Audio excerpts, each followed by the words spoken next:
चार महात्मा इकट्ठे हुए। उन्होंने विचार किया कि कलयुग में भगवान की प्राप्ति का साधन क्या है। इस भाव से उन लोगों ने भगवान श्री सूत जी के चरणों में प्रणाम किया। सूत जी महाराज ने समझाया, कलयुग शमयुग याग नहीं, जो नर कर विश्वास, गाय राम गुण गण विमल, भवतर विनहि प्रयास। बोले अनेकों युगों में भगवान की प्राप्ति के अलग अलग साधन थे, लेकिन कलयुग में परमात्मा की प्राप्ति का साधन केवल भगवान के पवित्र नामों का उच्चारण और भगवान की मंगलमय कथाओं का श्रवण करना। जो जीव भगवान के नाम का आश्रय ले लेता है, भगवान की कथा के श्रवण का मन लगा लेता है, उनके भवसागर से पार होने में कोई संदेह नहीं। बोले महाराज कोई उदाहरण बताइए। तो उन्होंने समझाया कि एक बार नारद जी अनेकों लोगों का परिभ्रमण करते हुए मृत्यु लोक पर आए हैं। यहाँ आकर के जीव जातियों को भगवान के चरणारविंदों से विमुख देखा, अनेक प्रकार के कलुषित दुखों में देखा, भगवान की भक्ति से विमुख देखा। तो नारद जी विचलित हुए और प्रसन्न होकर के भगवान के चरणों में प्रणाम किया, परमात्मा को मनाया, भगवान को 9 बार सत्य सत्य कह के प्रणाम किया। सत्य व्रतम सत्य परम सत्यम।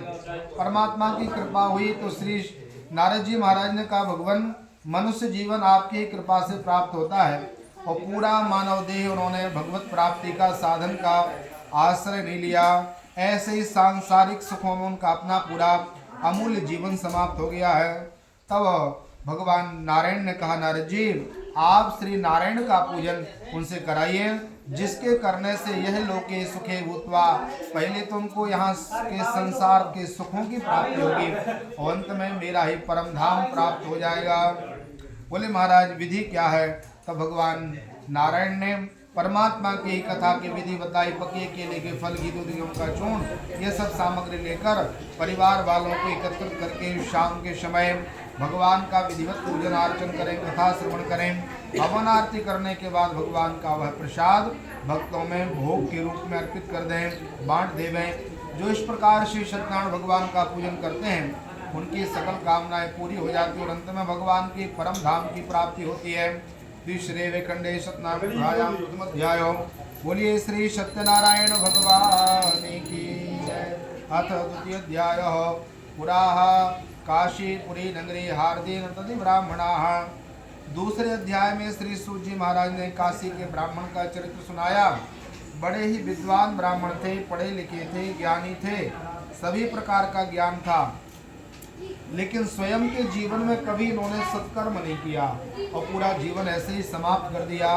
वृद्धावस्था आई तो भगवान को लगा काशी में ब्राह्मण इस प्रकार के कर्म करते हुए देह को विसर्जन करेंगे तो इनको भैरवी यातना प्राप्त होगी। इनको नरकों से बचाने का साधन क्या है। तो स्वयं परमात्मा ही बूढ़े ब्राह्मण का वेश बना के आए और भगवान ने कहा, पंडित जी महाराज मनुष्य जीवन प्राप्त हुआ, भगवान की कृपा से तुम्हें सभी प्रकार के वेदों का ज्ञान है, भगवान ने दूसरी कृपा की काशी का वास तुम्हें प्राप्त हुआ। ऐसे सुंदर अवसर को प्राप्त करके भी तुमने भगवान का भजन क्यों नहीं किया। ब्राह्मण चरणों में लेट गया, भगवान से प्रार्थना की, महाराज यह पूरा जीवन कीर्णतः कण लोभेनो, जैसे पशु पक्षी अपना उदर पोषण कर लेते हैं, ऐसे उदराम भरनो जीवा बकारा कूट भाषिणा, उदर पोषण में मेरा पूरा जीवन चला गया। वह रोने लग गए। भगवान को दया आई तो परमात्मा ने कहा, अंते नारायण स्मृति है, आप विचलित न हो, हम आपको एक थोड़ा सा पूजन बताते हैं। यह पूजन और आप भगवान के नामों का आश्रय लेंगे तो आप सभी प्रकार के पापों से मुक्त हो जाएंगे। यह नारायण भगवान का पूजन भगवान ने पंडित जी को बताया। ब्राह्मण ने भाव से भगवान की कथा का पूजन किया, श्रवण किया, भगवान का आश्रय लिया, अनेक प्रकार का धन वैभव उनको प्राप्त हो गया। ब्राह्मण को लगा कि देखिए, जब मैं धन के पीछे पड़ा हुआ था तो मुझे धन की प्राप्ति नहीं होती थी, जब मैंने सब त्याग करके भगवान के भजन का संकल्प लिया तो अनेक प्रकार के धन आदि की वृद्धि हुई है। तो क्यों ना हर पर्वों पर, हर पवित्र अवसरों पर भगवान का भजन पूजन करें। इस प्रकार से संकल्प लेकर के वह भगवान का पूजन करने लगा। एक बार कोई लकड़ी बेचने वाला लकड़हारा लकड़ियों का गट्ठा लिए हुए चल रहा था। पंडित जी का घर देखा तो ब्राह्मण से कहा, महाराज आप भी बड़े गरीब थे, भिक्षुक थे, आपके पास ये धन की प्राप्ति कैसे हुई है, यह बताने की कृपा कीजिए। तब उन्होंने बताया कि मैंने एक वृद्ध ब्राह्मण के कहने पर श्री सत्यनारायण भगवान का भजन पूजन किया, भगवान की शरणागति हमने प्राप्त की, परमात्मा की कृपा से ये धन आदि की वृद्धि हुई है। तो हम भजन भी करते हैं, भगवान की बड़ी सुंदर भाव से कथाएं सुनते हैं। तो लकड़हारे को लगा कि सुन तो लेना चाहिए, हमारे पास धन आदि तो है नहीं, कथा तो हम कर नहीं पाएंगे क्योंकि कुछ हमारे पास वैभव नहीं है। लेकिन जिस दिन भगवान की कृपा होगी उसी दिन हम श्री सत्यनारायण भगवान का पूजन कर लेंगे, ऐसा मन में उसने संकल्प किया। इसने विचार किया क्या कैसे साधन सिद्ध होगा, और भगवान का भजन करते हुए निकला। आगे गया तो उसे लकड़ियों का दाम पहले दिनों से चौगुना मिल गया। रोज जो धन बिकता था आज ज़्यादा धन मिला लकड़ियों से।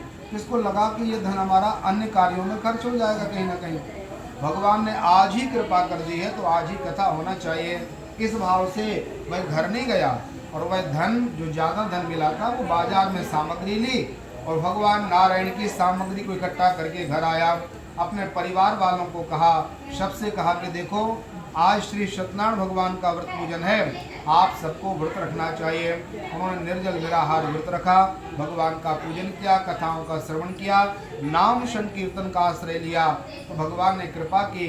उस लकड़हारी ने मन में भाव बनाया भगवान के चरणों में, प्रभु मुझे मनुष्य जीवन तो मिला लेकिन लकड़ियों का बोझा ढोते ढोते पशुओं के समान जीवन खो दिया हमने, कभी हमें किसी प्रकार से सुख की प्राप्ति नहीं हुई, आप कृपा कीजिए। भगवान ने पवित्र कृपा की, क्योंकि सन्मुख होए जीव मुहि जब ही जन्म कोटि अगनाश है तब ही। भगवान कहते हैं जिस क्षण जिस पल हम भगवान के हो जाते हैं, भगवान की शरणागति लेते हैं, उसी क्षण हमारे अनेकों जन्मों के अर्जित सभी प्रकार के पाप दाप संताप भगवान समाप्त कर देते हैं। बड़ी कृपा हुई और वह लकड़हारा भगवान के पवित्र धाम को प्राप्त हो गया। इति श्री वेखंडे सत्यनारायण गुहायाम द्वितीय अध्याय। बोलिए सत्यनारायण भगवान की। अथ तृतीय अध्यायो पुराः उल्का मुखो राजा प्रजा पालन तत्पराः। तीसरे अध्याय में एक उल्कामुख नाम के राजा का चरित्र सुनाया है महात्मा ने। एक राजा थे, बड़े धर्मात्मा थे, चक्रवर्ती थे। विवाह आदि होने के बाद इनके यहाँ बेटा बेटी नहीं हुआ, निसंतान थे। तो लगा कि देखिए राज्य परिवार है, पवित्र कीर्ति है, एक छत्र राज्य है, तो कोई वारिस तो होना चाहिए। दोनों संतान की प्राप्ति के लिए खूब उपाय किए, फिर भी इनके यहाँ कोई बेटा बेटी का जन्म नहीं हुआ। तब इनको लगा कि ये सब करने के बाद यदि भगवान ने कृपा नहीं की तो अब तो भगवान की इसमें दूसरी कृपा समझना चाहिए। इसलिए एक क्षण में चक्रवर्ती पर छोड़ दिया, राज वैभव का त्याग कर दिया। तो जंगल में जाकर भद्रशिला नदी के तट पर भगवान का भजन करने लगे।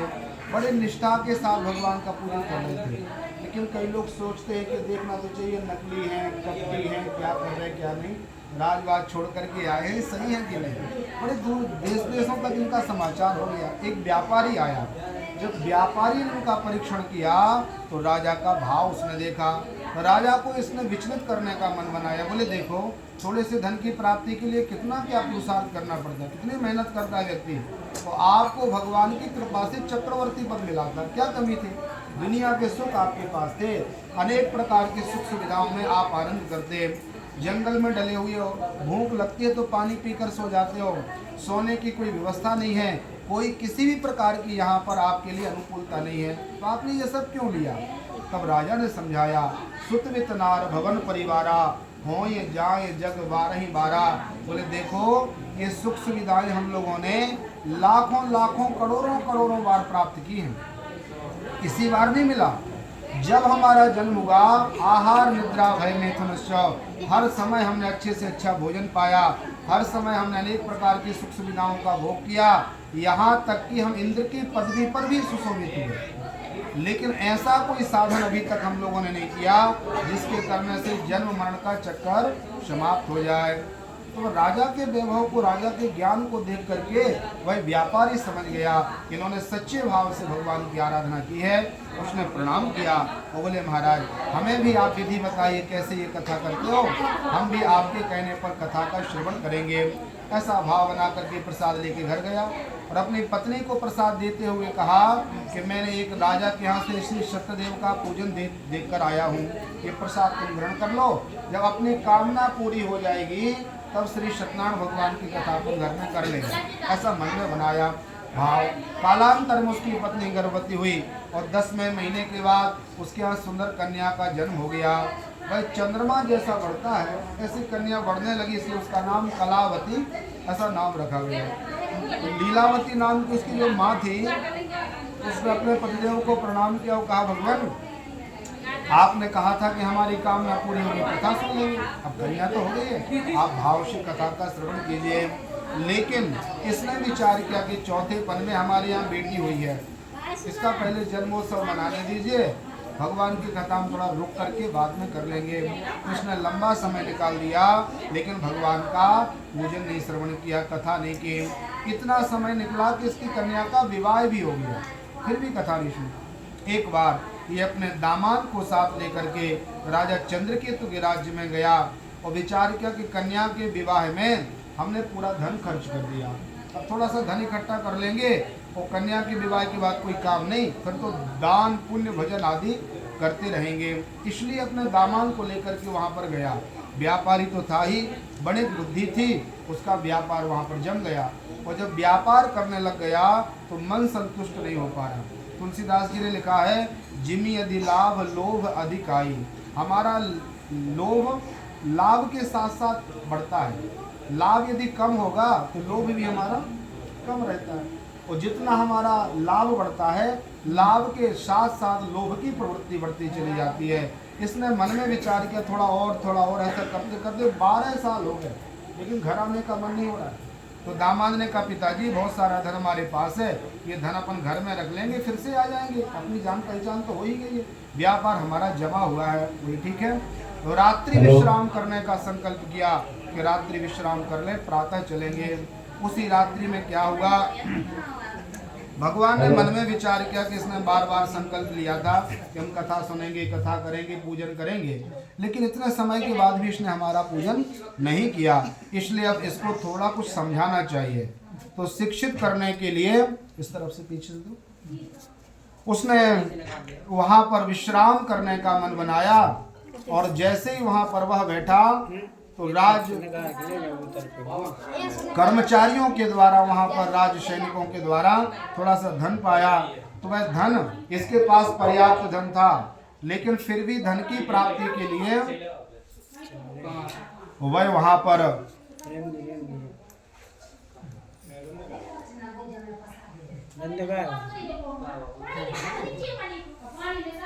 भगवान का ध्यान करता हुआ शयन कर रहा है। उसने जैसे ही देखा ये थोड़ा सा धन यहाँ पर रखा हुआ है तो इसको भी ले लें, अब सुबह तो चलना ही है, कौन देखने वाला है। तो उस धन को जैसे ही स्पर्श किया इसने, और स्पर्श करते ही दोनों को राजा के सिपाहियों ने पकड़ लिया, जेल खाने की यातना प्राप्त हुई। राजा ने सभी प्रकार का इनका धन ले लिया और दोनों को जेल में डाल दिया। सो कलत्र दुख पावही, सिर धुन धुन पछताए, काल ही कर्म ही ईश्वर ही, मिथ्या दोष लगाए। हम लोगों की सबसे बड़ी गलती ये है कि जब हम कोई पाप कर्म करते हैं, अनैतिक कार्य करते हैं, तो उस समय ये विचार नहीं करते कि इस कुकर्म का हमें फल प्राप्त होगा, ये विचार नहीं करते।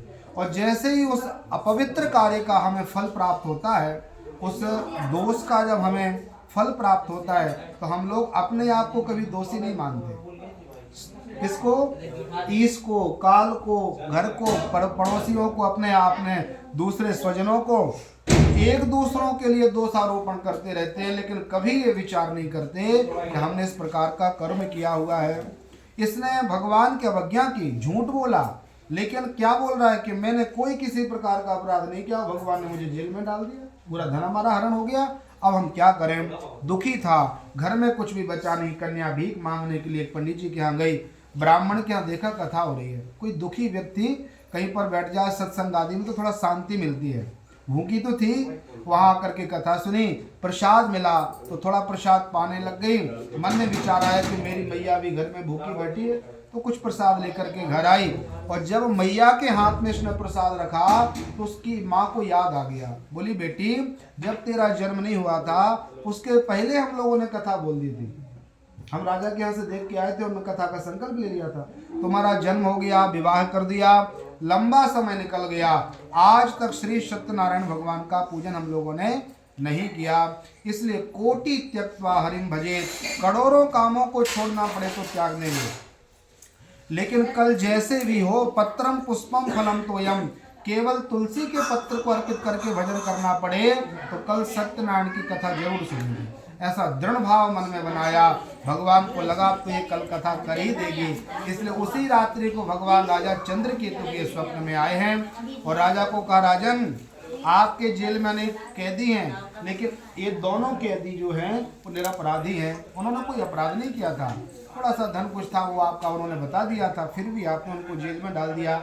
उन दोनों को मुक्त करो, उनका धन भी वापस करिए, नहीं तुम आपका राजपुत्र आदि नष्ट कर देंगे। ऐसा स्वप्न जब आया, स्वप्न में नींद खुली, राजा ने रात में ही अपनी सभा को बुलाया, मंत्री सचिव आदि को बुला करके सबसे परामर्श लिया और दोनों को मुक्त कर दिया। जेल से मुक्ति हुई, नए नए वस्त्र पहनाए, जितना धन था उससे भी ज्यादा धन उस व्यापारी ने प्राप्त कर लिया। बड़ा प्रसन्न होकर के यात्रा प्रारंभ की। इति श्री खंडे शुक्लाध्यायाम तृतीय अध्याय। बोलिए सत्यनारायण भगवान की। यात्राम कृतवान साधु। ये जीव कितना स्वार्थी होता है। सुर नर मुनि सबकी यह रीति, स्वार्थ लाग करहि सब प्रीति। जब इसका धन आदि हरण हो गया था और जेल में इसको यातना मिलने लगी थी तो भगवान को कोस रहा था। अब जब इसको धन प्राप्त हो गया और जेल से मुक्ति भी मिल गई तो विचार करने लगा भगवान बड़ी कृपालु हैं, भगवान की बड़ी कृपा है, दीन बंधु हैं भगवान। परमात्मा ने हमारा धन वापस कर दिया, हमें जेल से भी मुक्त कर दिया, अब तो भगवान का ही भजन करेंगे। ऐसा मरकट वैराग्य उसको जग गया। तो भगवान ब्राह्मण का वेश बना के आए हैं और ब्राह्मण का वेश बना के भिक्षाम देहि, भिक्षा दीजिए।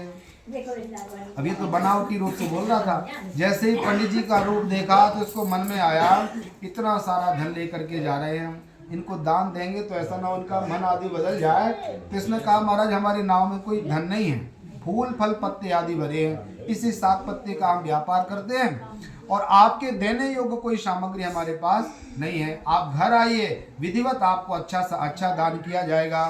भगवान ने कहा देखो तुम झूठ बोल रहे हो, तुम्हारी नाव में सुंदर सुंदर रत्न मणि माणिक सोने चांदी भरे हुए हैं और तुम ऐसा बोल रहे हो।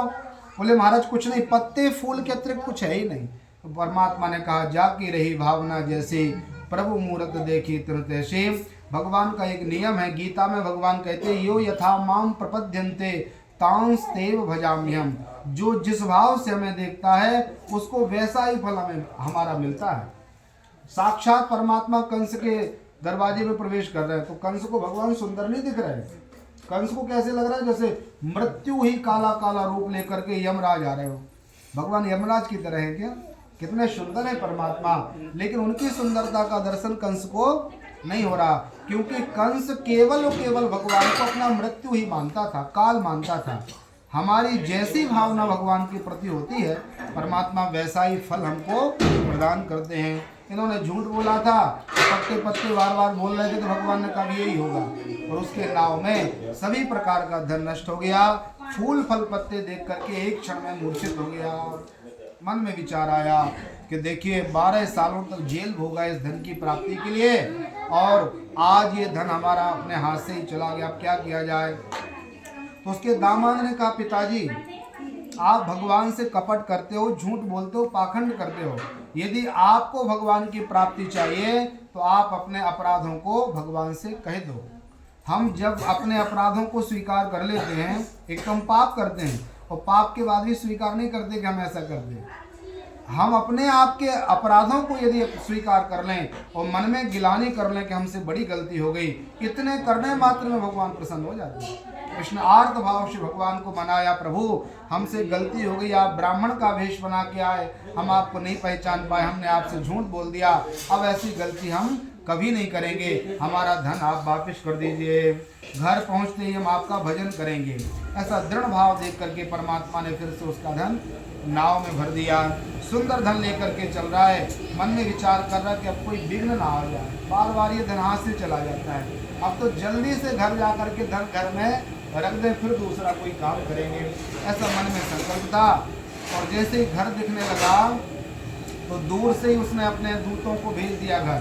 बोले हमारे घर जा करके कह दो कि दोनों बहुत सारा धन लेकर के व्यापारी आपके घर आने ही वाले हैं। तो वो दोनों कथा में बैठी थी। उस समय से वो लोग पूजन करने लगी थी। तो मैया उसकी बेटी दोनों पूजन में थी और समाचार मिल गया कि आप लोगों के पति आए हुए हैं, आपका दामाद आया है, बड़ा सुंदर धन लेकर के, और समुद्र के किनारे बैठे। तो मैया को लगा कि 12 सालों के बाद हम लोगों को तो लग रहा था कि अब प्राप्ति नहीं होगी, भगवान ने कृपा की और सुंदर कुशल समाचार उनका मिला है। तो बेटी को कहा कि पूजन से उठना तो नहीं चाहिए, लेकिन हम पूरा पूजन का कार्यभार तुम्हें सौंपते हैं। तुम भगवान का पूजन करके, ब्राह्मणों का आशीर्वाद लेके, प्रसाद वितरण करके, सबका सम्मान करके आना। हम अपने पति के दर्शन के लिए जा रहे हैं। तो माँ उठ करके चली गई और कन्या को लगा कि लंबा समय लगेगा, हमारे भी पतिदेव आ रहे हैं। इस प्रकार का विचार करके उसने भगवान से कोई प्रार्थना नहीं की। आधा अधूरा पूजन त्याग करके और अपने पति के दर्शन के लिए चल पड़ी। भगवान ने देखा कि इसने तो अपराध कर दिया। सभी प्रकार के कार्यों से हमें भगवान का पूजन ऊपर रखना चाहिए। सांसारिक कार्य एक तरफ और भगवान का भजन एक तरफ। हजारों काम हमारे दुनियादारी के छूट जाएं तो चिंता नहीं करनी चाहिए, लेकिन भगवान का पूजन हमसे नहीं छूटना चाहिए। ये हमारी दृढ़ प्रतिज्ञा होनी चाहिए। और इसने भगवान के पूजन का तिरस्कार कर दिया। तो भगवान ने उसको शिक्षित करने के लिए माया रची। उसका दामाद, पति, पूरा धन विलुप्त हो गया, कुछ भी दिखाई नहीं दिया। कन्या को लगा कि मैं तो विधवा हो गई, हमारे पतिदेव शांत हो गए, इसी समुद्र में हम मृत्यु को प्राप्त हो जाएंगे। और जैसे ही समुद्र में डूबने लगी आकाशवाणी होगी, बेटी तूने ब्राह्मणों का अपराध किया है, घर जा करके यदि भजन करेगी और आशीर्वाद लेगी तो तेरा पति प्राप्त होगा। कन्या घर गई, भाव से भगवान का पूजन किया, कथाओं का श्रवण किया, परिक्रमा लगाई, क्षमा मांगी। तब जब लौट करके गई तो उसके पति मिल गए, साधु का पूरा धन मिला।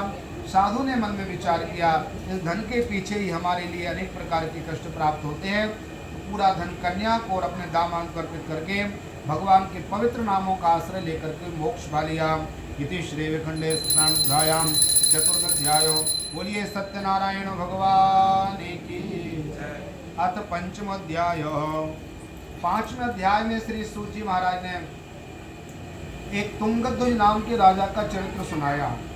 जीव को जो भी प्राप्त हुआ है संसार में, ये भगवान की कृपा से और हमारे प्रारब्ध से मिला हुआ है। इसमें अपने आप की महानता न मान करके दैन्य भाव से रहना चाहिए।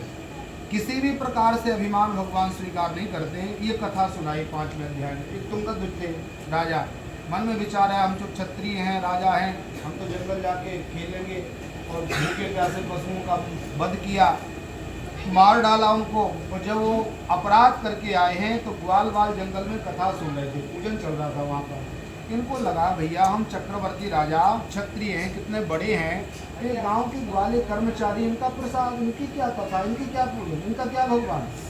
अपने आप को बड़ा मान कर अभिमान करके भगवान को भी छोटा कर लिया। अभिमान जब परमात्मा के सामने किया तो भगवान ने एक क्षण में सतपुत्र मृत्युम गतः, 100 पुत्र थे राजा, 100 पुत्र मृत्यु को जले हुए पड़े हैं, आग लग गई है पूरा अग्नि से, उनका दिव्य भवन जल रहा है और राजा मूर्छित हो गए हैं। मूर्छा खुलने के उपरांत राजा ने मन में विचार किया कि जीवन में हमें कभी कष्ट प्राप्त नहीं हुआ, तो आज इस प्रकार से कष्ट की प्राप्ति यदि हुई है, इसमें हमारा अपना कोई किसी न किसी कारण से अपराध होना चाहिए। स्वयं का आकलन हम लोगों को समय समय पर करते रहना चाहिए, हमसे क्या गलती हुई। और जैसे ही राजा ने देखा कि हाँ ये बड़ा भारी अपराध हुआ है, मैंने ग्वाल वालों का तिरस्कार किया, भगवान की अवज्ञा की और जंगल के पशुओं का वध भी किया है, घर में अंदर प्रवेश नहीं किया, लौट करके ग्वाल वालों के चरणों में प्रणाम किया और कहा कि आप लोग कथा सुनाइए, प्रसाद दीजिए, आप लोगों का हमसे अपराध हो गया है। उन ग्वालों के चरणों में प्रणाम किया, उनकी जूठन जमीन में कुछ गिर गई होगी, उसको प्रसाद मान करके राजा ने भाव से ग्रहण किया। प्रसन्न हुए परमात्मा, तो एक क्षण में भगवान ने यत्र कुशलम तत्रास्तु, जैसा था वैसा पूरा का पूरा वैभव भगवान ने उनको प्रदान कर दिया। राजा ने मन में विचार किया, चितजल पावक गगन समीरा, पंच रचित यह अधम शरीरा, 5 तत्वों का मिला हुआ ये शरीर है, इसका कोई भरोसा नहीं कि कब ये मिट्टी के समान विकस जावे। पंच तत्व की देह है, इसलिए हमें भगवान का आश्रय लेना चाहिए। कितनी लीला भगवान ने की, हमारा घर जला दिया, बेटों को मार दिया, फिर घर अच्छा हो गया, बेटे भी जिंदा हो गए, ये सब क्या है? भगवान ने हमें वैराग्य देने के लिए किया है। कई बार हमारे घर में कष्ट आदि जो आते हैं वो हमें सावधान करने के लिए आते हैं।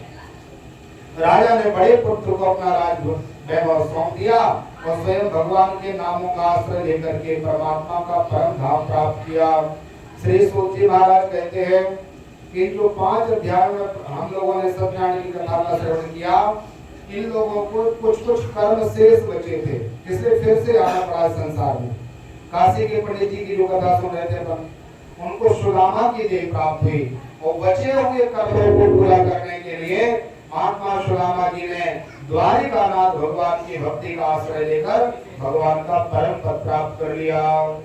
जो लकड़हारा था, लकड़ियों को बेच करके भगवान का भजन पूजन आदि करता था, उसको इतनी कृपा भगवान ने प्रदान की कि वह त्रेता युग में महात्मा राघवेंद्र सरकार का अनन्य भक्त और अपना भगवान ने मित्र माना उसको, विशाल राज को भगवान ने हृदय से लगाया है। केवल जाति में होने के बाद ही भगवान ने अपना मित्र का दर्जा प्रदान किया।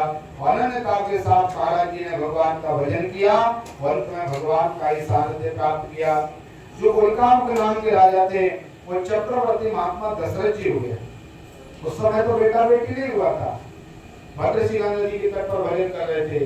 दूसरे जन्म में उन्हें भगवान ने कृपा की और स्वयं राम जी ही उनके बेटे के रूप में प्रकट हुए और जीते जी भगवान का आनंद से दर्शन करते समय, और जैसे ही भगवान ने बुलावा किया तो भगवान के 6 बार नामों का उच्चारण करके भूप गए वो सुरधाम, परमात्मा का परम पद प्राप्त किया। साधु नाम का वैश्य मोरद जुगा, उनको भगवान ने कृपा की। महात्मा मोरद जुग के लिए भक्ति में इनकी पराकाष्ठा बढ़ गई और तीनों लोगों में विचार हो गया कि मोरद जुग के समान भगवान का कोई भक्त नहीं।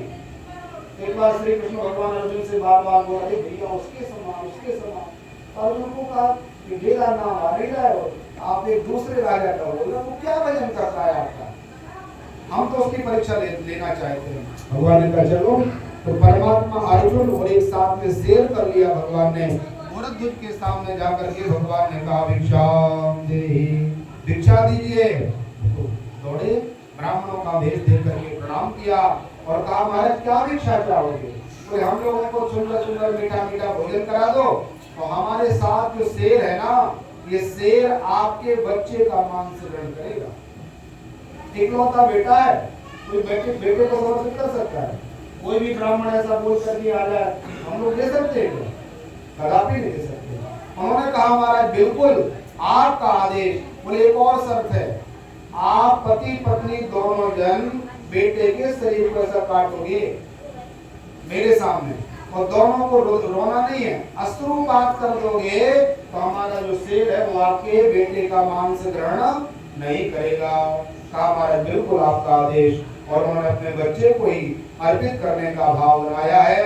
अर्जुन थर-थर कांपने लगे कि देखो व्यक्ति तो दान करते, पुण्य करते, अनेक प्रकार की सामग्री चढ़ाते भगवान को, इन्होंने तो भगवान को नहीं भगवान माना। भी केवल एक ब्राह्मण की भिक्षा के लिए इन्होंने अपने बेटे की बलि अर्पित की है।